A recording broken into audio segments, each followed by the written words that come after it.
Hello, and welcome to this virtual distinguished lecture brought to you by the IEEE Instrumentation and Measurement Society.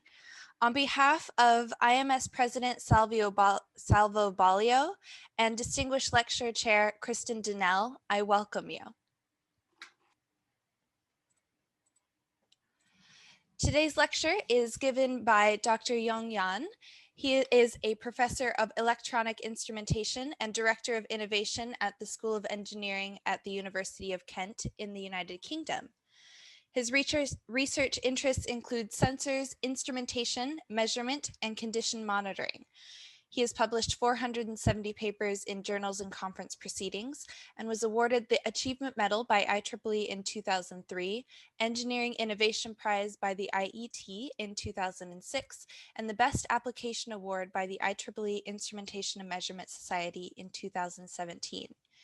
In recognition of his contributions to pulverized fuel flow metering and burner flame imaging, he was named an IEEE Fellow in 2011 and elected as a Fellow of the Royal Academy of Engineering in 2020. We are very excited to have Dr. Young with us today. A point of order before we begin, if you have any questions, they will be answered at the end of the webinar. Please put them in the Q&A section and Dr. Young will answer them after his talk is complete. With that, I will turn it over to you. Thank you, Amy, for introducing me to the audience. And thank you, everyone, for joining us today at this webinar. The topic is about measurement and monitoring techniques through electrostatic sensing. I will introduce electrostatic sensors and their applications. Okay. Now, electrostatic phenomena is very common. Everyone have some experience as such. If you watch children playing balloons, you see that effect. Sometimes you see children's hairs sticking out like this.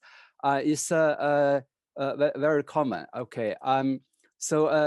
Something happening. This is electrostatic phenomena.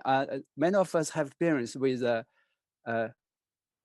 minor electric shock, right? So when you shut the door, again, that's due to electrostatic charge. Then if you walk on a carpet, then if they open a door with a metal handle, you also experience a minor electric shock. Again, that is electrostatic phenomena. Okay. In industrial processes, a lot more such phenomena existing.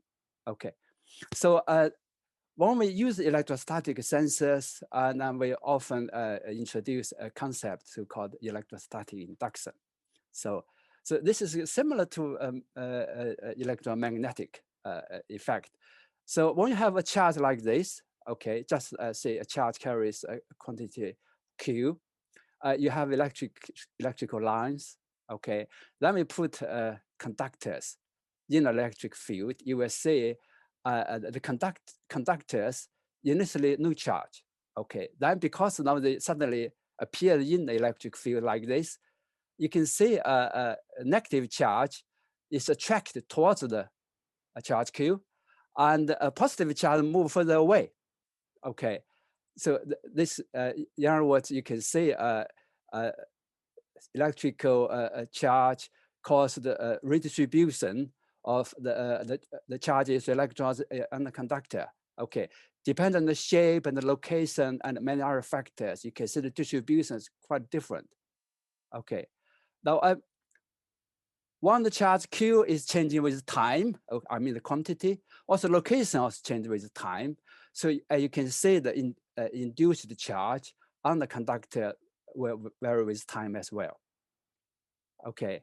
So this indicates in real life, when we use electrostatic sensor, we can investigate or monitor a lot of things happening. Okay, so this is the concept of electrostatic induction. And in fact, this is a very common topic in university physics textbooks. Okay, just a quick recap. Now, what is electrostatic sensor? Okay, the electrostatic sensors normally have this kind of structure on the right-hand side. Okay, so you have a so-called electrode, okay, red colored electrode. Now you have insulation here. Then we have a grounded shield. A grounded shield also connected to ground, 0 volt. Then we have signal processing electronics. So RI is the input resistance of the circuit. Okay, if something coming over closer to the electrode, okay, and this object moving, okay, say a piece of plastic, for example, it becomes charged on the surface. Okay, just for example, you got a charge on this side, and when this object moving over to the over the electrode, you will see there's an induced charge, it's a negative charge on the surface of the electrode. Okay, now the negative charge come here, and the positive charge move over to the input resistor. So when the object come close to the move away, therefore you can see the dynamics of the charge on the electrode. So this effect is called electrostatic induction, and this is how we design electrostatic sensors to monitor what's happening. Okay, and this object could be anything, could be fine powder with charged, could be a piece of metal, could be a very large object. Okay, so can you see normally this object moving and the sensor itself is static. Here's a terminology in the field of measurement and instrumentation. There are different terms in publications. People talk different terms as well. Electrostatic sensors is correct, okay, because this is electrostatics. Okay, you can see. Triboelectric sensor is also correct, but tribo here means friction, because friction between two objects often generates electrostatic charge. So hence the term triboelectric sensors. Okay. And many people often they mixed up between electrostatic sensors and capacitive sensors. But you can argue because as I introduced the electrostatic induction earlier, there is positive charge, negative charge. People argue, yeah, there's also capacitive sensor. And you can argue. In my opinion, I think capacitive sensor is quite misleading here. Okay, people have different opinions. Sometimes people call electrostatic sensors as electrodynamic. The electrodynamic is also a term often to do with magnetic field, electric current, very rapid interaction between the two. Not really electrostatic. However, people argue because your electrostatic field moving around. So it's electrodynamic, not electrostatic. Again, you can argue. People have different opinions. Okay, now what electrostatic sensors look like? Okay, now this is where we are.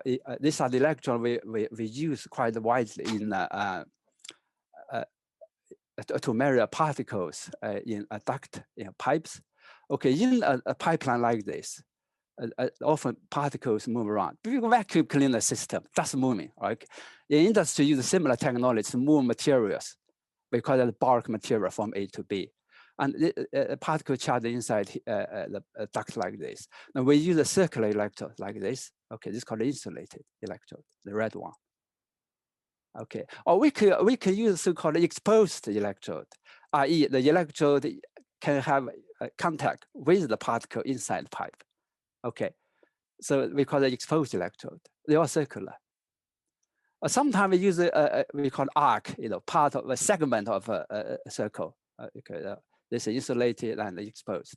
Sometimes we just use a probe. Okay, use a probe. You can have insulated probe, have an exposed probe. You can probe inside the pipe. Or you can have a small sphere.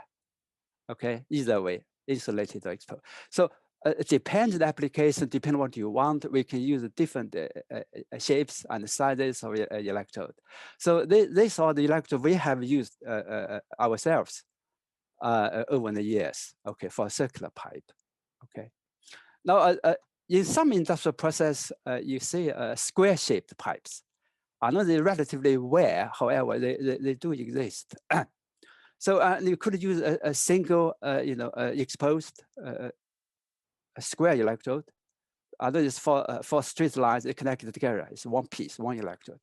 You can have four straight line, so-called strip, four independent strip electrode.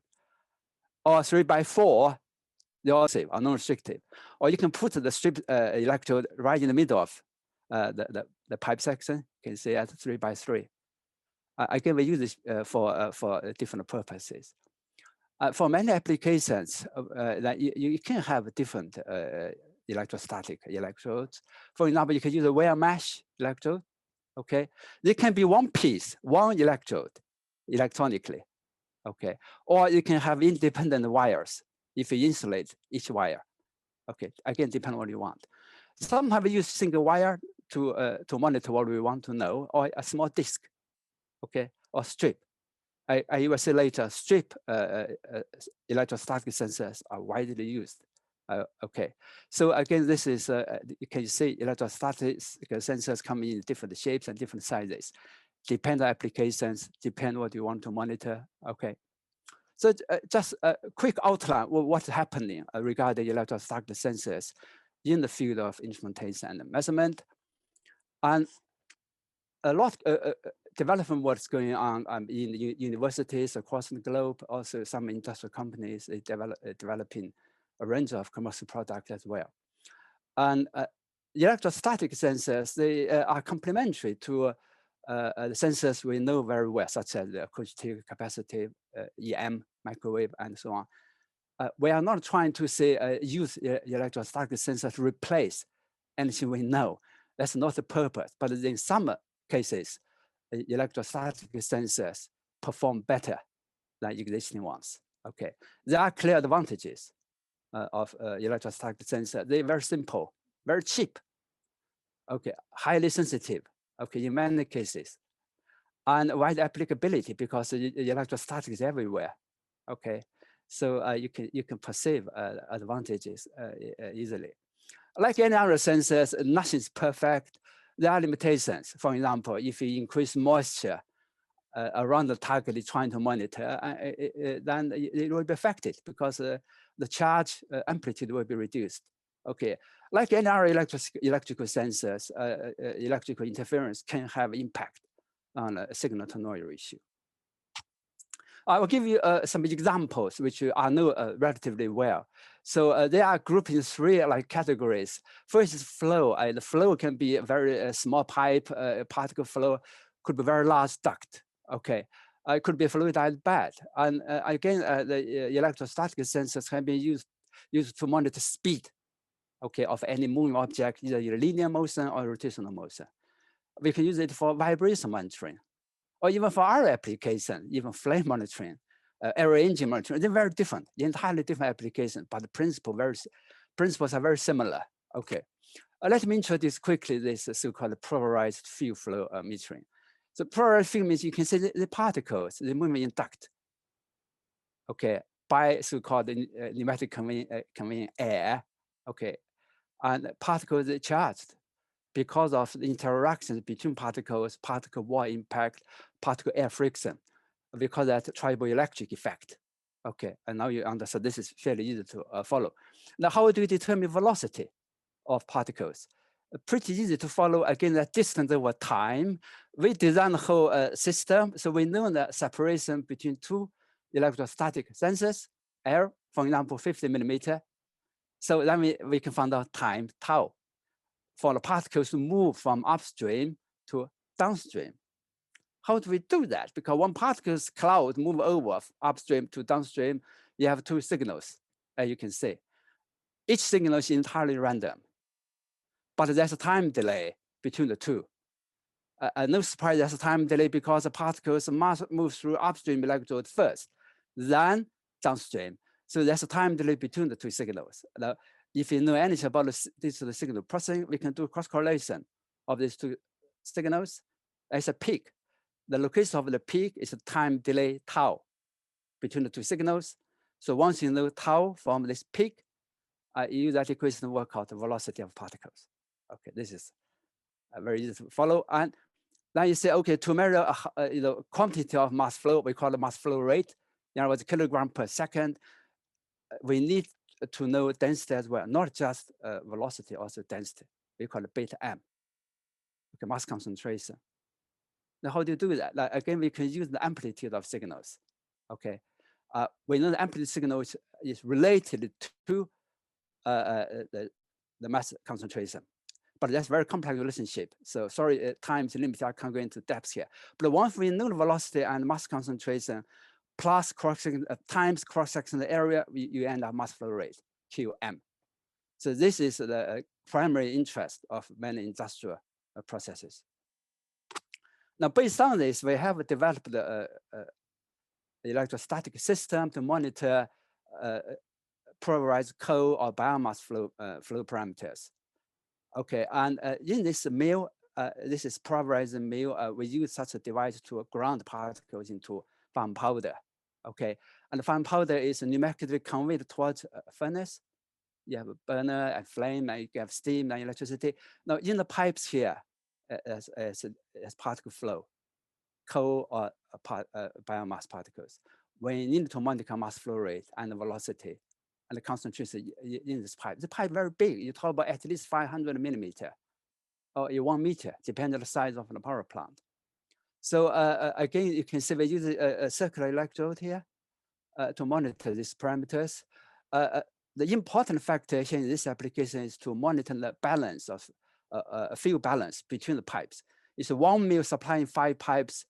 In ideal situation, mass flow rate in each pipe is the same because the fully balanced fuel distribution. You don't want one pipe has a lot more fuel than others, which you can see in the trouble here for the boiler. So we've done that for many years, quite successfully. Okay. For example, so in this mill, you have 4 pipes. Can you see here, this electrostatic sensing heads, 4 of them. Okay, this is close up. You can see that this is the electrostatic sensors inside. Electronics really, very small. Okay, thermally insulated, and this can be quite hot. Such system has been installed in more than 20 coal-fired power stations. Okay, mostly in China. The work has been awarded by an INM Society in 2017 for Best Application Award. Also, Best Paper Award at R2MTC conference in 2016. So we are proud we've done something useful. In some power stations, they have 1 mill supplying 5 pipes. Can you see it's vertical installation? Can you see in the sensing heads? It could be horizontal. Okay, horizontal here. And the particle flow distribution in horizontal pipes even more complex. Okay, you can imagine. Now let's move on to a different application here. Now, this is industrial stack. You see this in the power stations, in chemical plant. The dust come out from a stack. Now we need to monitor so-called mass density. Okay, kilogram per cubic meters. We use an electrostatic rod. The technology we established. Okay, and then this is an exposed electrode, 1 probe. Okay, and we also worked with industrial partners. We developed so-called 2 probe systems. And with 2 probe system, we can monitor not only mass density from one of the signals, because 2 of them, we can work out velocity. So in other words, we can work out how fast dust come out from a stack. We know the mass density. We also know the velocity. We can work out the mass emission. In other words, how many kilogram per second. The mass emission is the true indication of particulate emissions from a plant. Okay, it's very important for environmental protection perspective. So this is, again, quite established. Okay, let's move on to fluidized bed. Now, if you look at the pipe flow, stack flow, if you look at in one perspective, this is one-dimensional. Particle move from A to B, one way forward. Okay, but if you look at a fluidized bed like this, it's 3-dimensional fluidized bed. You know, the particles, air, they can bubbly, go up and down all over the place. The flow characteristic are a lot more complex than single pipe flow. Okay, we want to know what's happening inside a fluidized bed. Okay, and we use this kind of curved electrostatic sensor arrays. You can see here. We use for 2D fluidized bed, we use the so-called electrostatic sensor arrays, 2D arrays, because they're digital imaging sensors. The concept very similar to CCD imaging, except here each element, each cell is an electrostatic element. We can monitor what happening. You can see bubble, how particle move around. Okay, different part of fluidized bed. We have used the wire mesh electrostatic sensors. Okay, you can see the grids here. Now each one is independent, each wire. So you can work out the distribution from one layer. You can apply such a wire mesh sensor on several layers along the fluidized bed. So you will know what's happening here. Okay, again, that's another quite different application of electrostatic sensors. Let's move on to entirely different applications. Okay, we call that linear speed. Okay, and this is, we call that a strip type object. It could be a cable, internet cable, telephone cable, electrical cable, or a fabric. Okay, fabric, moving surface. They often have charge because they move from production line. They charged because of triboelectric effect. The surface is charged. Again, we can apply electrostatic sensors to monitor speed. Okay, can you see that I can pair a strip electrode. In fact, it's very small PCB, a 10 centimeter long PCB. This side, you can see it's ground. Okay, another reverse side component. That's that. Again, two of them used to apply correlation method. Okay, we know error, we can work out time tau from the peak. We know the linear speed. Okay, the beauty of this method is non-intrusive. In other words, the moving object will not have any contact with the sensor. There are other methods available to do this. However, there are problems. Okay, problems. This is really non-intrusive and cheap alternative. Okay. Now, this is similar to the linear motion. This is rotational motion. Here's object. They're rotating. Okay. Imagine you have a nylon on plastic rotating, and the surface will be charged. We don't see the charge, but it's there. Not only that, if you watch very carefully, the charge on the surface is non-uniform. Even the rotating object is really circular. You see that circular. In fact, not exactly circular. There may be some uneven patches on the surface, so the charge is distributed unevenly. In other words, there's an electrostatic charge signature on the surface. Everyone's different. So once this rotating have a charge, we use a very simple electrostatic sensor close to it. By close, I mean a few millimeter, 1 centimeter. Now you have a signal. Okay, once you have a signal, you amplification, filtering, you use a microprocessor, you do signal processing. You get a rotational revolution per minute because RPM. Okay, so very straightforward. This is a lot simpler than particle flow. Okay, so let's look at what a signal looks like. Can you see this is entirely random? But you watch very carefully, you can see a repeating pattern. Can you see? Repeating pattern. Now each pattern is an electrostatic signature on the rotor surface. Okay. And this pattern repeats itself. And if you do so-called autocorrelation, you found this peak. This peak, it tells you the so-called period of the rotation object. Once you know T, you can convert that into RPM. So this is actually, you can watch very closely, this random pattern on the rotating object act as a signature. This signature rotating periodically. Okay, so the concept, I think is very interesting actually. Many laser tachometers, they put a sticker on a rotor. Okay, electromagnetic sensor also use a so-called marker on the rotating object. We don't do that. For this method, the randomness itself is a signature. You don't do anything to the rotor. But if a rotor moves very slowly, then you found the previous approach may not be as good because of the sensitivity is deteriorating. So we use two electrode, okay, because of, effectively now we measure angular motion, not linear motion. Okay, when charge movement from upper level to lower level, they're rotating. That's angle alpha. So now we know the angle alpha. We design the whole thing. We can work out time difference. We can work out rotational speed. Okay, so we use cross correlation instead of cross correlation because we have two signals. Okay, here's the electrode design, right? So we call that a double electrode electrostatic sensor. Again, you can see two signals here. They look very similar. Never been the same. They're similar. Again, we can find the time delay by cross correlation. Okay, and one called the time delay. We know alpha. We know tau. We can calculate RPM. So that's a cross correlation approach with a double electrode sensor. Now you can argue here, yeah, you have each one you can do autocorrelation. We have two of them. You can do autocorrelation and cross correlation. So you have effectively you can derive three independent rotational speeds.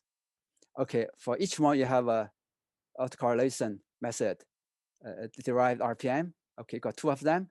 You can do cross correlation, the RPM between electrode 1 and 2. You can simply work out the average. Okay, that's that. And also we know sometime for whatever reason we call that correlation coefficient. Sometime one sensor works better than the other. If C1 is higher, say 0.9, C2 is 0.6, and RPM1 will be weighted more, so because C1 is 0.9 higher. So because the weighted average, because the data fusion. Okay, data fusion. So this is more like a more logical, better way to average the three independent rotational speeds. By doing this, I mean, use double electrode sensors coupled with autocorrelation and cross correlation, we can improve measurement accuracy. You can see you have three measurements. You work on average. We improve dynamic response because of cross correlation. Improve rangeability because both autocorrelation cross correlations used. Okay, you effectively extending the range. And if one of them not working, we will know. So we can still work out a valid measurement. Okay, we call it fault tolerance. So this is a very clever idea and very easy to do. Okay, you can go one step further. You can use 4 electrode. You got 4 signals. You can work on a multiple correlation like this. But the trouble with this approach is the installation of the sensor become difficult because the rotor in the middle. How do you hold up this 4 electrode sensor? You have another tube like this, quite troublesome. Okay, so the previous one, single or double electrode sensor is simpler in terms of installation. Although this kind of arrangement is more accurate, but at a cost. Okay. Not only was rotational speed measurement, we can also do vibration monitoring. So a rotor like this, they are in rotational motion, but they also vibrate. Okay, vibrate. Many rotating objects they vibrate. People commonly use a range of available sensors, such as accelerometer to monitor vibration. And we use a very simple electrostatic sensor like this to monitor vibration. So once one rotor vibrates, you can see the displacement frequency will be different. Okay, so we can check that. Now, if you watch very closely here, I use the word marker. What's going on here, marker? Now, if the rotor is dielectric, say plastic, we don't need to do any marker. But if it's metallic, say a steel shaft, when the steel shaft rotating, you don't have much charge on the surface because it's conducted. The charge can just move away easily. We put a marker here, and then we use different markers in our research. We try to super glue a tiny dot on a metallic shaft. They create a very good charging object. We tried even a so-called electret. Okay, a permanently charged material, tiny bit, it stick to the surface. And not just one, we tried different arrangement. It's evenly spaced, randomly spaced like this. Surprisingly, we can monitor the displacement. We can measure vibration frequency. Okay, so surprisingly good. And we can measure not just dielectric, also metallic objects. Okay, here's electron circuit. We use a surface mount electrode. They were a few centimeters square, very small. We can make it even smaller if we apply MEMS technology. And vibration exists everywhere in industry. For example, in many industrial processes, power transmission belts like this are widely seen. Bulk materials transported from A to B using such devices. And the belt like this, many meters long, 1 meter wide, easily vibrate. Under some circumstances can be very hazardous. So we need to monitor this. I mean, there are ways to monitor this, but at the cost difficult. We use an array of electrostatic sensors, each one like this. You can see the components, you can see the electrode side. We use many of them. Okay, effectively, you can monitor what's happening from the belt. In fact, we use this array of sensors. We can monitor so-called operating deflection shape (ODP). You can see here, sometimes the belt can just they vibrate at low amplitude. Some go of an ear shaped. This very hazardous. It can be difficult. Then we can give warning. Okay, this is our experimental setup. Okay, so again, that's another demonstration of how electrostatic sensor arrays can be applied to monitor quite different industrial processes. But you can also use the electrostatic sensors to monitor flames. And if you look at flames, people think, well, people, why do you like electrostatics? Flames is such a very complex object which has, which give you, light, electromagnetic emissions, acoustic emissions. Also, it has electrostatic charge in the flame, also around flame. We call the charge species. I mean, here they consist of charged particles such as soot, okay, soot particles, solid, okay, very, very fine. Also char, the harm bending still in combustion. Also ions, okay, ions as well. So very complex here in the flame. So we can use a single electrostatic sensor or use an array like this. When we use an array, you can see here, you can see the image here. So to study how flame travel, okay, from the burner outlet towards tip. So what happening?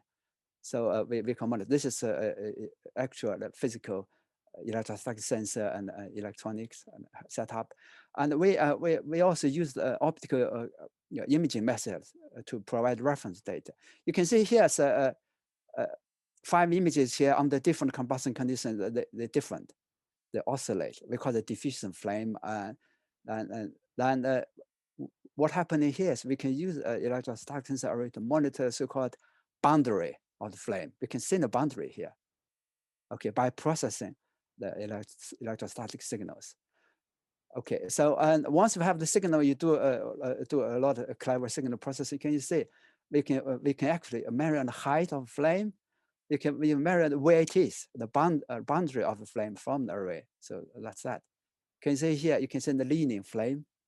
Very good agreement between results from electrostatic sensors and optical imaging approach. So such results very encouraging. But such research still at the early stage, we are still working on this. Okay. So this is not my own work, but I like to introduce here because this is closely related to what I have just presented. This is where we are, so-called condition monitor error engines. They're very large, okay, very large engines here. Few, normally few flow come over here, but you call airflow, gas flow, or with air mixed air. And then they use so-called REN, this is circular electrode. Okay, RTMS, this is their own abbreviations. Okay, ignore that. So this electrostatic circular RENs. And airflow, if it's 100% air, nothing yet, you don't detect anything. However, there's always so-called debris. They call it debris. Could be dust, could be any object, somehow they come into the flow. We want to know. We can give warning. You can figure out why we have two circular electrode. Okay. Okay, you can measure velocity. In the meantime, you can have the probe. Okay, this is a probe. Okay, electronic here probe go inside. This is the I think this is the stack of exhaust. After combustion, you got dust there, NOx, and so on. We can monitor dust there, particular emissions. So that's called ingestion. Here's exit. You can know what's happening before it coming to an engine. You can see what's going on after combustion. Okay, there's a lot of work going on here in some universities here, so we're aware. Which is no surprise. Is different electrode appear in the same system. Okay, I think in the past few years, some groups work on so-called human activity monitoring. Okay, a lot of people use imaging approach. Okay, and you can monitor human movement. That's not surprising. Okay, and you can use electrostatic sensors here. Look, very simple. Okay, very simple. That in like you can say, a person come to a chair, sit down there for 5 seconds, then move to another chair for 5 seconds and move away. So person moving, and this is not a camera. Okay, that's an electrostatic sensor. The sensor knows happened because a human being here on this occasion is a conductor. Okay, you walk around, you have a charge. Okay, now we can detect that. So there's a lot of work going on here. And this is looks very simple, but we can monitor something happening. Okay, this is very useful in many occasions. Okay, so again, you can argue that such technology here is cheap electrostatic sensor. This is only one. You can use several.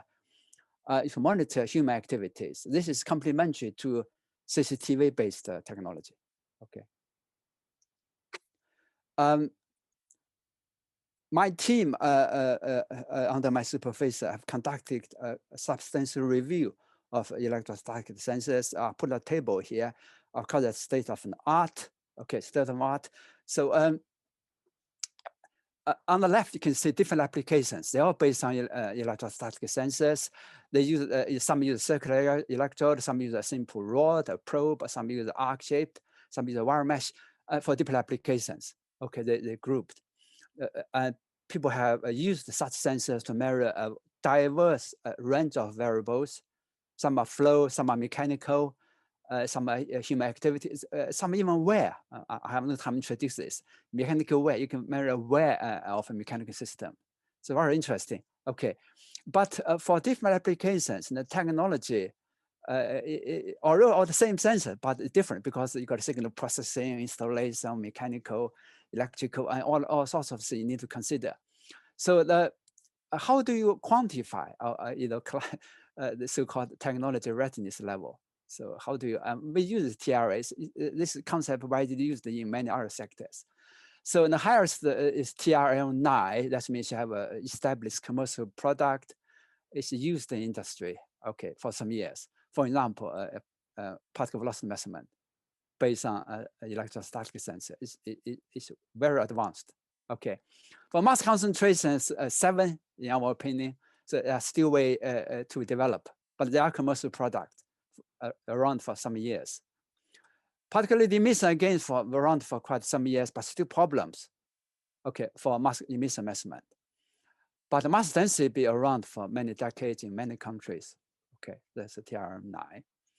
For us, can you say burner flame monitoring based on electrostatic sensor is only 2 because we just started a lot to do. So this much earlier stage, still within laboratory, still a little bit concept, we're doing some research. Okay, so for further details, I suggest you read this review article. I call the research monograph.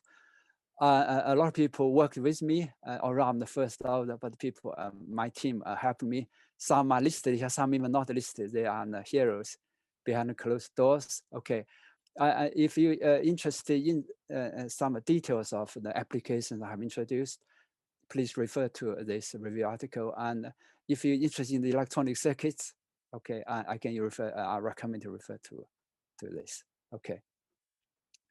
Then just give you a quick summary of what I have presented. A range of electrostatic sensors have been developed for a diverse industrial processes. Okay, some systems are well developed, well advanced. They are successful commercial products, particularly with polarized field flow, linear speed measurement, rotational speed measurement, very successful, huge advantage compared with other technologies. Okay, I must stress, such that once you have designed your electrostatic sensors, okay, I mean you choose the best shape and size and arrangement, that digital signal processing become very important. Okay, I have demonstrated a simple correlation can help us to pick up very useful information. Okay, I mean, either autocorrelation, cross correlation. There are many other signal processing methods you can use to enhance the performance of electrostatic measurement systems. I'll also give you an example how to use the data fusion method to achieve a lot more benefits, not just monitoring a variable. Okay, you can do a lot of things with it. I haven't mentioned, anything about incorporation of machine learning technologies, and again, a lot of people working on that. Okay, so there are a lot of publications. Again, this bit also mentioned in the research monograph I just introduced. And based on recent publications, based on the literature review, there are always new applications come out. They all use electrostatic sensors. They may call that name, they call some shell, but they are about electrostatic sensors. Simply because the electrostatic charging phenomenon, a triboelectric charging phenomenon everywhere. Okay, so new applications keep coming out. So emerging, okay, continuously. So it is interesting what will happen over the next few years. Okay. And finally, I would like to acknowledge a lot of organizations who gave me funding, gave my team funding to conduct research over the past 20 plus, nearly 30 years.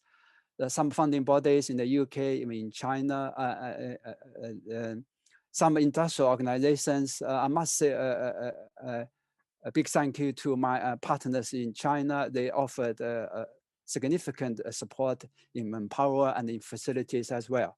So I don't mention that individual names anymore, but you can see from the university names here. So I enjoyed very much. Also, we have worked successfully, not only within China, also in the UK-China collaborations with a lot of funding from UK government, some from Chinese government. We've done pretty well. It's I always mention this is a very good demonstration of how international team work together to advance a technology in a group effort. Okay, so finally, I'd like to thank Amy for introducing me for managing this. Also, I'd like to thank to the audience and for joining this webinar. Okay, that's all from me.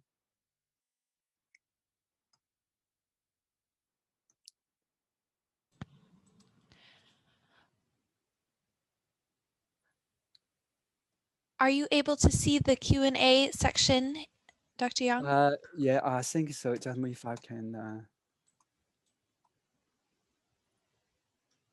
So I opened the Q&A section window. That looks like some questions here. Wonderful. Okay, so let's start with the first one. Alan Bosch asked a question. Should I read this out? Everybody can see it anyway. So a question is about electrostatic flow measurement method be used to monitor blood flow rate by using a suitable electrode. Interesting question, Alan. We never done that ourselves. The blood flow, I think is conductive, is it? I have no experience. If the flow itself is conductive, like water, then electrostatic sensor may not work. Okay, so depends the conductivity. Okay, if it's not conductive, say people asking this question in our presentation. Imagine if a small particle oil flow, now you have a particle in it, then we can detect because oil is non-conductive. Your particle carries charge. Okay, that is okay. Okay, so that's that. I hope Alan, you got my answer. Okay.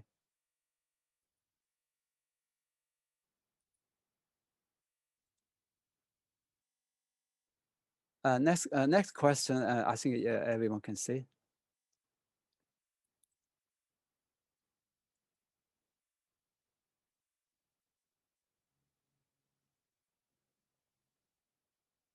Yeah, accumulation of charge during a particular measurement cycle.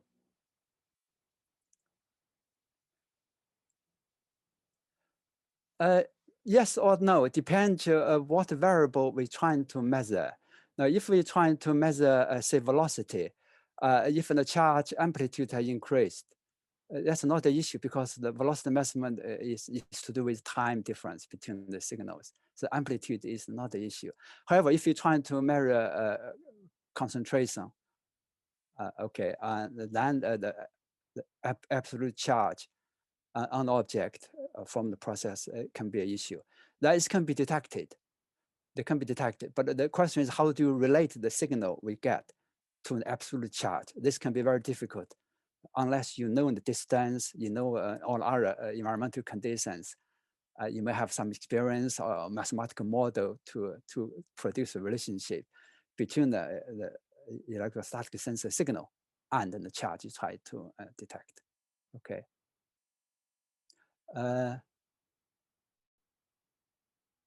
Oh yeah. EC, you mentioned ECT here, and ECT, I know it's well established in the audience here today. They are experts in this. Electrostatic sensor, we are not talking about doing something similar to ECT. Okay. And in fact, the best we have done so far is use a D, two-dimensional electrostatic sensor array. Okay, that's two-dimensional to monitor what's happening in like we call it two-dimensional fluidized bed. What happening in that? It's simply that works because it's 2D, it's not 3D. If it's 3D, it's a different case. Okay, I know there are people working on this, but I have my my opinions on this. Okay, so it's different from ECT. Okay, I hope I have answered questions. Okay, thank you, Saba, for that question.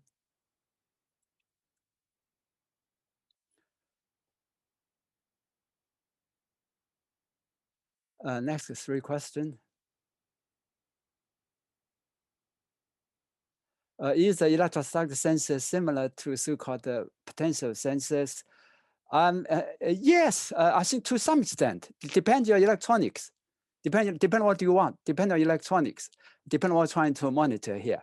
So for a given circuit, given arrangement, you can call electrostatic sensor as potential sensor, in my opinion. But in our cases, perhaps not. Okay, depends on the case. To measure charge variation.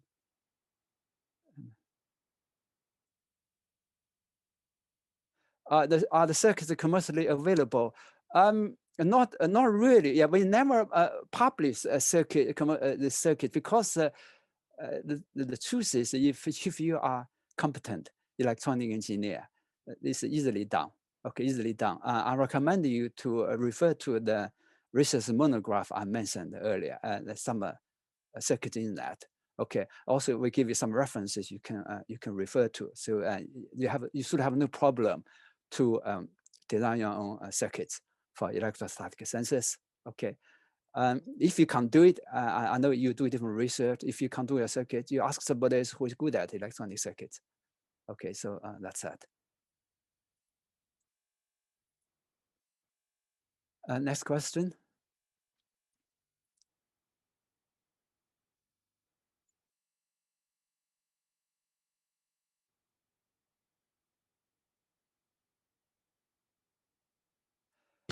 You see, you use the electrostatic sensors based on reflector technology.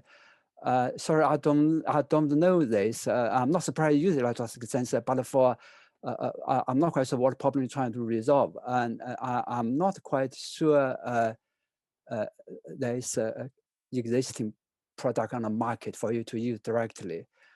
And please feel free to email me if you want to know more about what is available, what is not available. But to best of my knowledge, there are no readily off-the-shelf electrostatic sensors.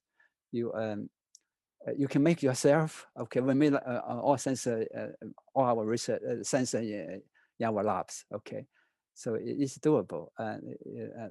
That's that. Okay. Do email me if you want to, and also refer to the monograph. I hope you found something useful there.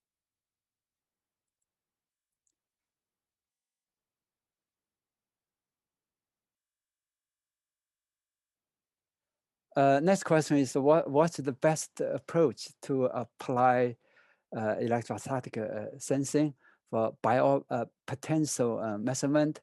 This is a biopotential measurement, but again, I have no direct experience. I guess it's related. You know, the human activity measurement, that is, you know, potential. I mean, that's maybe also called a biopotential measurement. Then again, I suggest you to refer to the monograph. There's one section about human activity monitoring. You may find something useful there. In the meantime, you can read some sections of that article. You may have better ideas how to use electrostatic sensors to solve your problem. I know every project is different. You have different challenges. So sorry, I'm not able to give you a solution. You just take away and you solve your problem. I suggest you to do some further work. Okay. Thank you for the question. Okay.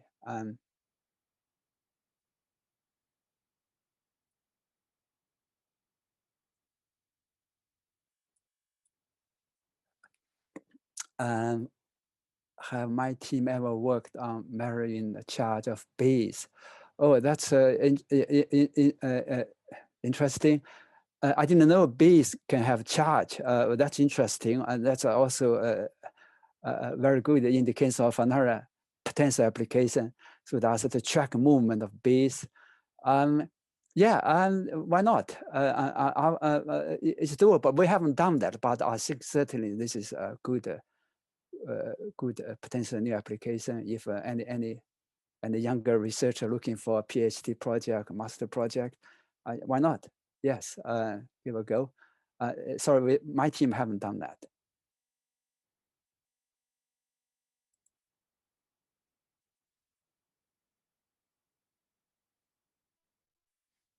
That's done. Next one. That's one done.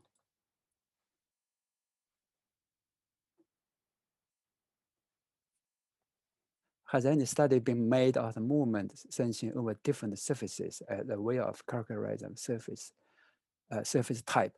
No, I'm not aware of this, but again, you raise another potential application of electrostatic sensors. As I mentioned earlier, you know, we observed closely the randomness of the signal from electrostatic sensors when we detect a movement of a circular object. We tried very different surfaces, different materials, different roughness. We try to even quantify roughness. We even use the electronic microscope to observe the surface properties. I think there is a correlation between the electrostatic signature and the surface characteristics. Again, we try to understand the charge rather than characteristic of the surface type. Perhaps something you could try yourself. Okay, so again, this is interesting. Another potential application of electrostatic sensors. Okay, thank you.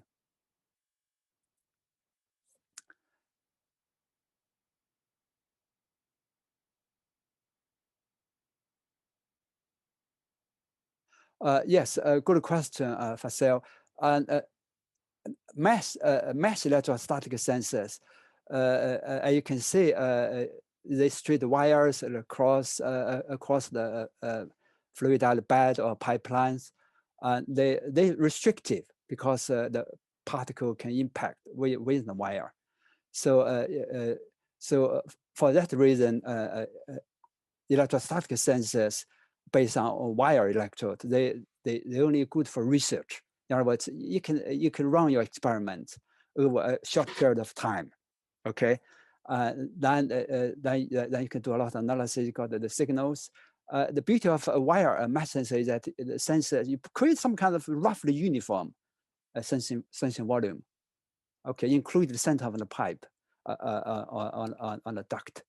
So that's the beauty of it. And with the curved circular electrode on the pipe, on the wall, you really don't see much detail inside. Wire mesh sensor can help us to do that. However, they're restrictive to the flow. So for that reason, this kind of sensor only really useful under laboratory conditions for our R&D purposes. Sometimes we, for example, we study how particles move around in a fluidized bed. Then we do use such sensors to study for research purposes, but never use such sensors, I think, in most industrial processes 24/7. You're gonna have problems. Okay, so that's that. So thank you, Marcel. Next one is what is the possible range of electrostatic sensors? Yes, very good question here. We personally, I have tried this more than 20 years ago myself. Tiny particle, about 0.5 millimeter in diameter particle, roughly half meter away from a curved electrode. Okay, half meter is detectable. Okay, for me, this is hugely sensitive. Tiny particle is just drop in the air, you could charge, then it's detectable, half meter away. This is, I think, as far as I know, this is really half meter roughly. Obviously, closer better. Okay, closer better. And that's it. So if you ask me the range, I would say, yeah, depending what you want to do, you can go as far as half meter. But you can produce a high quality signal processing electronics. If you good electronics with high signal to noise ratio, with good shielding, you should have a high range. Okay, so this certainly depends on the application and the quality of electronics. In our research, when we applied electrostatic sensors to flame monitoring, a few centimeters, not a problem. Okay, for the rotational motion and the sensor is 20 millimeter away, not a problem. Should get signals. A few millimeter away from the surface, excellent, perfect, very good, high quality signal. Okay, so in many applications, depending on what you do, in many cases, the distance is not critical. But I agree, range is a very good issues to consider. Okay.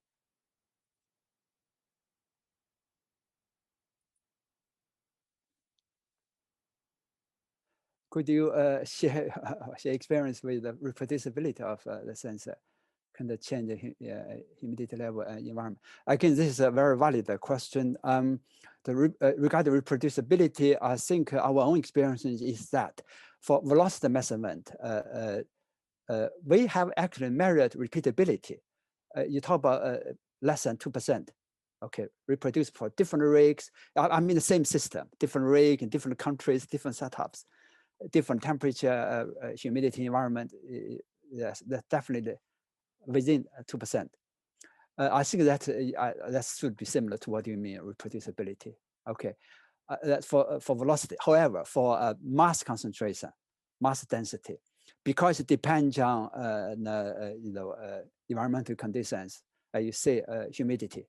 Because humidity affects absolute charge on the object. And this can vary from one test site to another. Even on the same test rig, different days, humidity level different. If dust level, you got a PM issue in your laboratory, that creates a lot of uncertainties. For that reason, and we have to repeat our experiment quite several times under more or less similar comparable conditions. For example, you have air conditioning in your lab, try to monitor humidity, ambient temperature, and the dust level. Okay, then so you tell people under such condition you got that result. Otherwise, you raise the issue here. Okay, so again, when you go to different setting, then everything is different. So it is difficult for electrostatic sensors. Yet this is common really for all electric sensors. You have such an issue. For electrostatic sensors, moisture content is a problem. Okay, it's not certainly not an advantage. But likewise, if you consider capacitance sensors, moisture content also equally can give you quite adverse effect. Okay, it's similar. That's that. But thank you for asking this question. Okay. And it looks like that's the last question. Thank you so much for this wonderful lecture, Dr. Young, and thank you all for attending. I hope that you all have a wonderful rest of your day, and we will end here. Bye bye.